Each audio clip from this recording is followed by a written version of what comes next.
2 Chronicles 29, King Hezekiah. Hezekiah became king when he was 25 years old and was king in Jerusalem for 29 years. His mother was Abiah, daughter of Zechariah. In God's opinion, he was a good king. He kept to the standards of his ancestor David. In the first month of the first year of his reign, Hezekiah, having first repaired the doors of the temple of God, threw them open to the public. He assembled the priests and Levites in the court on the east side and said, "Levites, listen. Consecrate yourselves and consecrate the temple of God. Give this much defiled place a good house cleaning. Our ancestors went wrong and lived badly before God. They discarded him. They turned away from this house where we meet with God and they walked off. They boarded up the doors, they turned out the lights and canceled all the acts of worship of the God of Israel in the holy temple. And because of that, God's anger flared up and he turned those people into a public exhibit of disaster. A moral history lesson. Look and read.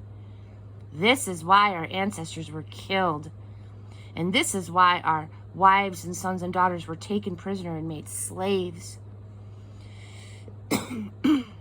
I have decided to make a covenant with the God of Israel and to turn history around so that God will no longer be angry with us.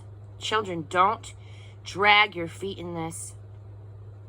God has chosen you to take your place before him, to serve in conducting and leading worship.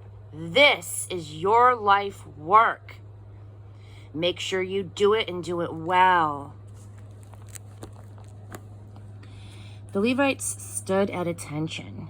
Mahath, son of Amasai, and Joel, son of Azariah from the Kohathites. Kish, son of Abdi, and Azariah, son of Jehalelel from the Merarites. Joah, son of Zimmah, and Eden, son of Joah from the Gershonites.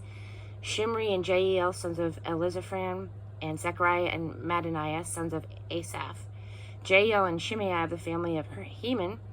Shimei and Uzziel, the family of Jeduthun. They presented themselves and their brothers, they consecrated themselves, and got set to work cleaning up the temple of God as the king had directed, as God had directed. The priests started from the inside and worked out. They emptied the place of the accumulation of defiling junk, pagan rubbish that had no business in that holy place. And the Levites hauled it off to the Kidron Valley.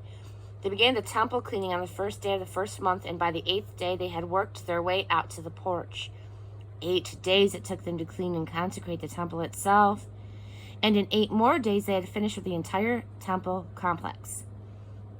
And then they reported to Hezekiah the king, "We have cleaned up the entire temple of God, including the altar of the whole burnt offering and the table of the bread of the presence with their furnishings. We have also cleaned up and consecrated all the vessels which King Ahaz had gotten rid of during his misrule. Take a look. We have repaired them, and they're all here in front of the altar of God." Then Hezekiah the king went to work. He got all the leaders of the city together, and they marched to the temple of God. They brought with them 7 bulls, 7 rams, 7 lambs, and 7 he-goats to sacrifice as an absolution offering for the royal family, for the sanctuary, and for Judah as a whole. He directed the Aaronite priests to sacrifice them on the altar of God. The priests butchered the bulls and then took the blood and sprinkled it on the altar, and then the same with the rams and lambs. And finally, they brought the goats up. The king and the congregation laid their hands upon them. The priests butchered them and made an absolution offering with their blood at the altar to atone for the sin of all of Israel. The king had ordered that the whole burnt offering and the absolution offering be for all of Israel. The king ordered the Levites to take their places in the temple of God with their musical instruments, cymbals, harps, zithers, following the original instructions of David, Gad, the king's seer, and Nathan the prophet. This was God's command conveyed by his prophets. The Levites formed the orchestra of David while the priests took up the trumpets. And then Hezekiah gave the signal to begin. The whole burnt offering was offered on the altar. At the same time, the sacred choir began singing, backed up by the trumpets and the David orchestra, while the entire congregation worshipped. The singers sang and the trumpeters played, all during the sacrifice of the whole burnt offering. When the offering of the sacrifice was completed, the king and everyone there knelt to the ground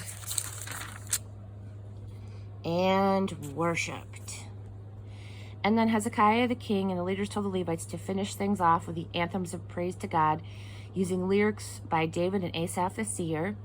They sang their praises with joy and reverence, kneeling in worship. Hezekiah then made this response: the dedication is complete. You're consecrated to God. Now you're ready. Come forward and bring your sacrifices and thank offerings to the temple of God. And come they did. Everyone in the congregation brought sacrifices and thank offerings, and some, overflowing with generosity, even brought whole burnt offerings, a generosity expressed in 70 bulls, 100 rams, and 200 lambs, all for whole burnt offerings for God. The total number of animals consecrated for sacrifices that day amounted to 600 bulls and 3,000 sheep. They ran out of priests qualified to slaughter all the whole burnt offerings. So their brother Levites stepped in and helped out while other priests consecrated themselves for the work. It turned out that the Levites had been more responsible in making sure that they were properly consecrated than the priests had been. Besides the overflow of whole burnt offerings, there were also choice pieces for the peace offerings and lavish libations that went with the whole burnt offerings. The worship in the temple of God was on a firm footing again. Hezekiah and the congregation celebrated. God had established a firm foundation for the lives of the people, and so quickly.